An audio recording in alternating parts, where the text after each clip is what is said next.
नमस्कार दोस्तों, आपका स्वागत है टारगेट पॉइंट्स में। आज हम बात करेंगे एक जोटोसफ कश्मीरी हिंदू जो 1990 में कश्मीरी पंडितों के ऊपर हुए अत्याचारों के ऊपर बात करेंगे। जो किस प्रकार 1990 में कश्मीरी पंडितों के को निकाला गया वहां से और उसे निर्मम हत्या कर दी गई और उसके बहन बेटियों को किस प्रकार से इज्जत लूटा गया। अब इसी पर आज हम चर्चा करेंगे। दोस्तों, रिसेंटली आप देखिए तो एक फिल्म द कश्मीरा फाइल्स जो 1990 में कश्मीरी पंडितों के ऊपर हुई अत्याचारों को इसमें दिखाया गया है, जो कि काफी चर्चा में भी है। 11 मार्च को ही सिनेमा घरों में रिलीज कर दिया गया है। इसे रोकने के लिए बॉम्बे हाई कोर्ट में भी अर्जी दी गई थी, लेकिन बॉम्बे हाई कोर्ट ने इसे खारिज कर दिया है। चलिए इसके बारे में हम बात करते हैं। तो इंट्रोडक्शन में बेसिकली देखो तो इस घटना को लगभग 30 वर्ष से भी ज़्यादा हो चुका है, जो एक जोटस हुआ था। जिस प्रकार से बड़ी मात्रा में कश्मीरी पंडितों को निकाला गया था, जबकि वह कश्मीर में एक माइनॉरिटी के रूप में थे। इनको मार्च महीने में काफ़ी संख्या में निकाला गया था। दोस्तों, आपने देखो होगी तो पॉलिटिकल शॉप भी काफ़ी ज़्यादा हुई थी। उसके बाद से इसको काफ़ी पॉलिटिकलों के द्वारा डिबेट होता रहता है। यह अलग अलग समय पर अलग अलग जगहों पर इसे डिबेट होते हुए देखा गया। दोस्तों, इसे हिंदू मुस्लिम पोलराइजेशन के रूप में भी देखने को मिला। सबसे पहले हम इसको समझें, उसके पहले हम इसको बैकग्राउंड को समझते हैं। दोस्तों, 1980 से लेकर 1990 तक क्या था यह आपको समझने की ज़रूरत है, क्योंकि इस 10 वर्ष में काफ़ी कुछ चेंज हो रहा था। 1982 में नेशनल कॉन्फ्रेंस थे, उनके लीडर शेख अब्दुल्ला की मृत्यु हो जाती है। उसके बाद नेशनल कॉन्फ्रेंस के जिम्मा फारूक अब्दुल्ला को दी जाती है और 1983 के इलेक्शन में वह जीत जाते हैं। लेकिन दो साल बाद ही उनकी पार्टी को तोड़ दिया जाता है, जो कि केंद्र सरकार के द्वारा ही तोड़ा जाता है।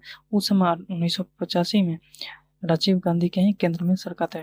दोस्तों, कहा जाता है कि पंडित नेहरू शेख अब्दुल्ला के काफी अच्छे दोस्त थे, लेकिन 2 वर्ष के भीतर ही केंद्र ने नेशनल कॉन्फ्रेंस को तोड़कर गुलाम मोहम्मद शाह को मुख्यमंत्री के रूप में स्थापित कर देता है, जो कि नेशनल कॉन्फ्रेंस के ही एक लीडर थे।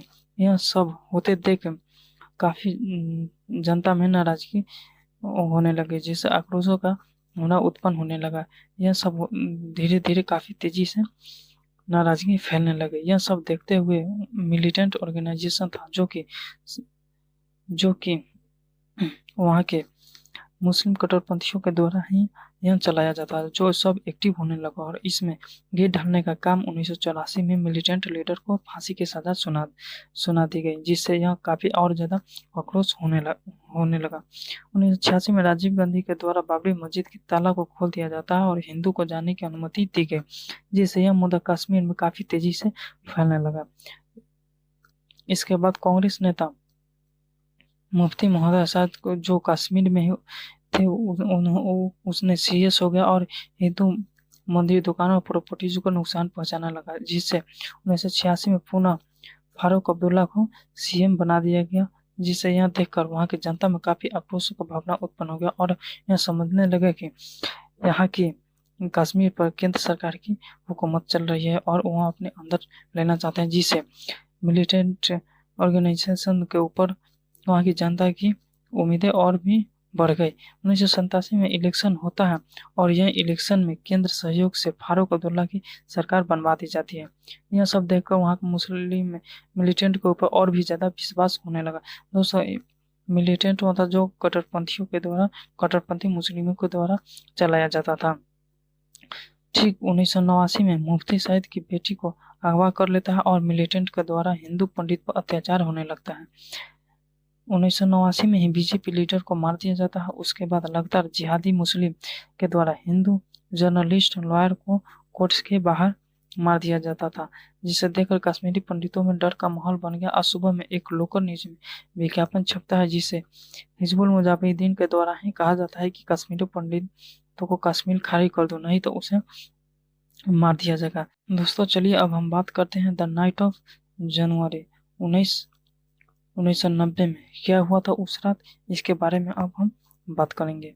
1990 में फारूक अब्दुल्ला की सरकार को हटाया जा चुका था और उस समय राष्ट्रपति शासन लागू था। 19 जनवरी को अलग अलग मॉस्क्यू से लाउड स्पीकर पर बयान दिए जा रहे थे और कश्मीरी पंडितों को धमकी दी जाती थी कि कश्मीर को खाली कर दो, और पाकिस्तान के समर्थन में नारे भी दिए जाते थे, जिससे 20 जनवरी से कश्मीरी पंडित काफी मात्रा में घर छोड़कर जाने लगे। लेकिन बहुत सारे कश्मीरी पंडितों को लगा कि धीरे धीरे हालात बेहतर हो जाएंगे, लेकिन जिस प्रकार पंडितों पर अत्याचार हत्या होने लगी और उनकी माँ बेटी पत्नियों के साथ काफी अत्याचार होने लगे, कट्टरपंथी मुसलमानों के द्वारा ही कहा जाने लगा कि अपनी पत्नी बेटी को छोड़कर तुम सब भाग जाओ। यह सब देखकर काफी संख्या में कश्मीरी पंडितों मार्च और अप्रैल महीने में कश्मीर छोड़कर जाने लगे, और यहाँ जगह जगह पर वहाँ के मुस्लिमों के द्वारा कश्मीर पंडित के बेटी पत्नी के साथ रेप करना शुरू कर दिया, जिससे काफी संख्या में पंडित घबरा गए और वहां से चल गए। इसी को द कश्मीर ऑफ एक्सोडस कहा जाता है।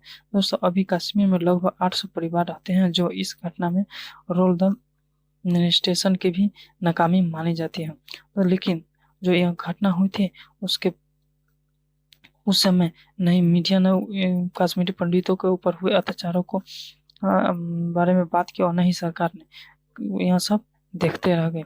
दोस्तों, यह कैसा लगा आप हमें बताइए कमेंट में। अगर अच्छा लगा तो प्लीज़ चैनल को सब्सक्राइब और शेयर करें। धन्यवाद।